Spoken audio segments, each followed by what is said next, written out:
ఈ దశావతారాలు ఎలా వచ్చినాయి, ఎందుకు వచ్చినాయి అనేది ఇదంతా కూడా మానవుని దశావతారాలు అని మనకి తెలియజేస్తున్నారు. మాతృమూర్తి గర్భంలో ఈదుతూ ఎదిగేది మత్స్యావతారం, మత్స్యమది. నీటి నుంచి నేల మీదకు ప్రాకే బాల్యం ఒక కూర్మావతారం. వయసులోని జంతు ప్రవర్తన ఒక వరాహం. అంటే మరి వయసులోని జంతు ప్రవర్తన ఒక వరాహ అవతారం. మృగం నుంచి మనిషిగా మారే దశ నరసింహం. అంటే ఏమీ తెలియని వాడి నుంచి మనిషిగా తెలుసుకునేవాడిగా మారతాడని. మనిషిగా మారినా ఎదగాలని ఎగిరితే నాడు వామనుడవుతాడు. అంటే ఎదగాలని మరి ప్రయత్నిస్తే వామనుడవుతాడు. ఎదిగిన క్రోధం తగదని తెలిస్తే వాడు పరశురాముడవుతాడు. ఎంత ఎదిగినా క్రోధం ఉండకూడదు అని తెలిస్తే పరశురాముడవుతాడు. సత్యం, ధర్మ, శాంతి, ప్రేమలతో తానే ఒక శ్రీరాముడయ్యాడు. తర్వాత విశ్వమంతా తానే అని విశ్వసిస్తే ఆ రోజు కృష్ణుడయ్యాడు, కృష్ణావతారం. మరి జ్ఞాని అయి ధ్యాని అయి జన్మ కారణం ఎరిగిన వాడు ఒక బలరాముడు. కర్తవ్యాన్ని చేస్తూ జన్మ సార్థకతతో కాగలడు కల్కి భగవానుడు. ఇది మానవుని యొక్క అవతారాలే అని, నారాయణుడు అవతారాలు ఎత్తాడని అనుకుంటున్నాం కదా. ఆ అవతారాలు ప్రతి మానవుడులోనూ ఉన్నవి.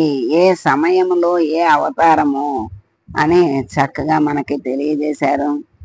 మరి తెలుసుకుంటే కర్మ యొక్క ప్రతి దశలోనూ అంతరం ఉంది.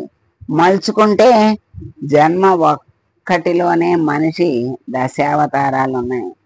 ఇంత చక్కని సూచన మనకి చక్కగా తెలియజేశారు.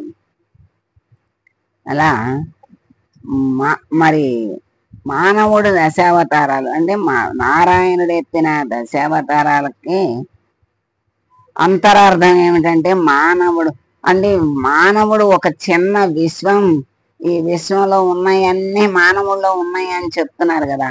మనం నారాయణుడు ఈ అవతారాలు ఎత్తాడు అని తెలుసుకున్నాం.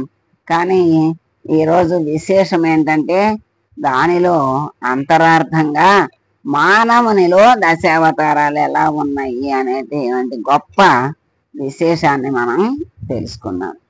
అసలు ఇలాంటి లోపల అర్థాలే మనం తెలుసుకోవాలి. దాన్ని బట్టే మనకి జ్ఞానము, తర్వాత ముక్తి ప్రసాదిస్తాడు భగవంతుడు. కనుక బాహ్యమైనటువంటి అర్థాలతో ఆగిపోతే అది కథలుగానే మిగిలిపోతాయి. ఆ కథల అంతరంలోకి వెళ్తే లోపల ఉన్నటువంటి అంతర్యామిని దర్శనం చేయిస్తాయి.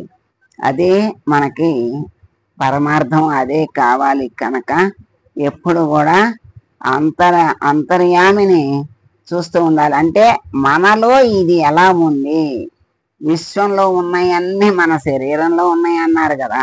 ఏది విన్నా మనలో ఎలా ఉంది అనే ప్రశ్న మనకు వచ్చినప్పుడు మనకి కూడా భగవంతుడు తెలియజేస్తాడు. లేకపోతే ఏదో రూపంలో వచ్చి తెలియజేస్తాడు.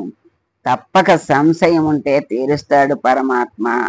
అటువంటి అలా సంశయాలు, మంచి సంశయాలు పెట్టుకుని ఆ సంశయాన్ని తీర్చుకుంటూ ఉంటే భగవంతుడికి ప్రీతిపాత్రులం అవుతాం. సర్వం శ్రీకృష్ణార్పణమస్తు. సర్వే జనా సుఖినో భవంతు.